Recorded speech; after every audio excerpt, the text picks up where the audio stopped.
Part 1. Chimerica. They say that you could still find live bees in China. Where is China? Wrong question. When is China? Chapter 1. Here comes the cool child. Every Monday morning, students were required to wear uniforms for the national anthem ceremony. The uniform of this 重点中学, magnet middle school, was a set of British-style dress suit, navy jacket, white shirt, tie and bow tie, vest for boys, and skirt for girls. Students were excited about the uniform. None of the other schools in Beijing offered fashionable attires like this in the late 90s. But their naive pride of uniqueness was soon crushed by their long-term thinking parents who would often buy clothes 1 or 2 sizes bigger, wishing their children grow into them. The baggy uniform on this 13-year-old looked quite funny and out of place. You wore a pair of brand new Dr. Martens. The dragon tattoo on your right forearm looked like a seahorse peeking through the sleeves of the thin shirt. The industrial bar on your left ear was barely covered by newly dyed short hair. 100% punk. You were hailed by the head teacher and questioned, "How could you dress like a rogue? Did you dye your hair too? This is the 重点 middle school." You grinned and quibbled, making up whatever excuse you could. The summer sun bleached your hair, you accidentally used beer as the conditioner, or sometimes you would go a little more extreme. You shave your head and put on a wig, so next time when stopped by a teacher, you could take off the wig and reply unapologetically, "I studied too hard and I have become bald." Teachers didn't like you but couldn't do anything about you. You napped in class and your grade ranked the lowest 5 among your cohort. But when you tried, you could easily get high marks on major exams. You were into postmodernism and psychoanalysis, a book by Frederick Jameson where Sigmund Freud was often spotted under your arm.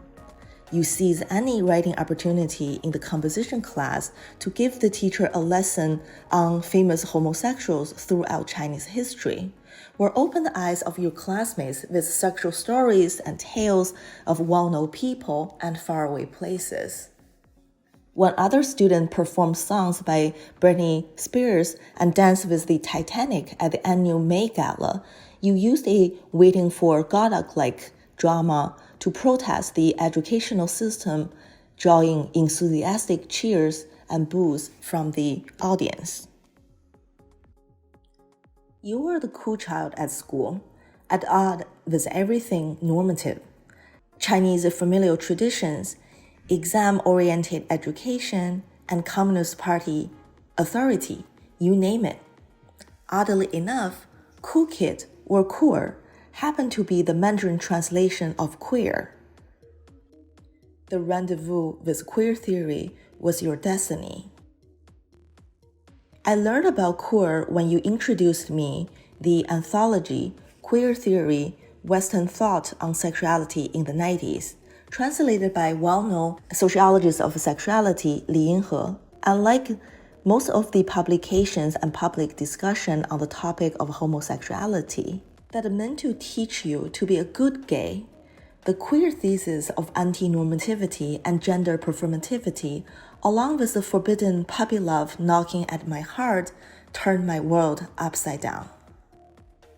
In retrospect, we were drawn to queer theory, perhaps because its in-your-face deviance allowed the minor threat punk teens like us to define everything we hated about China.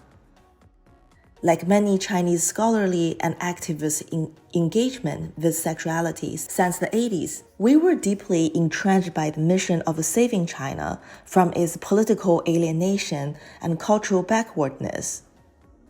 As issues of gender and sexuality were barometers for measuring the nation's level of progress under the zeitgeist of post-socialist transition, the newly formed subjects such as LGBT became the avatar of the heroic national saviors.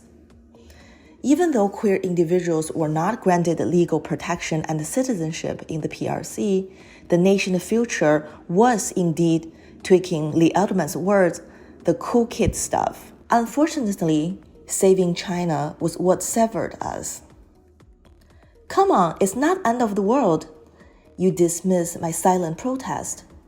I will only be in the States for 2 years, and I will bring back the most cutting-edge knowledge from the West to set free Chinese homosexuals from the prison of heterosexist patriarchy. You look like possessed by the spirit of Lenin or Che Guevara. Queers of all countries unite. We have nothing to lose but our chins.